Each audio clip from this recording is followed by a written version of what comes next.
Hi, this is Chris from Total Parts Plus, and today we have a 2011 Holden Colorado Dual-Cab Ute, stock reference number 5700. This shape runs from the 5th month 2008 through to the 12th month 2011. It has a 10H9C 3.6 litre V6 petrol engine backed by an automatic rear-wheel drive transmission. 10H9C 3.6 litre V6 petrol engine. We have the left front 16-inch factory alloy mag with a good tyre, left power door mirror.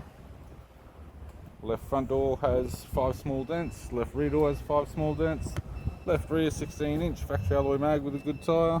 We have the left hand tail light.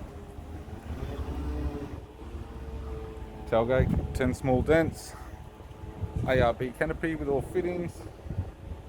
Right hand tail light. Right rear 16-inch factory alloy mag with a good tyre. Left rear door 10 small dents. Left front door 8 small dents. Left power door mirror.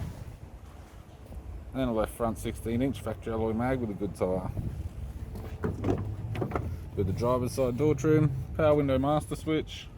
This vehicle is fitted with grey cloth interior. Automatic gear shifter. Aftermarket Kenwood double DIN CD player. Heater controls. Interior mirror. Left sun visor. And the right sun visor.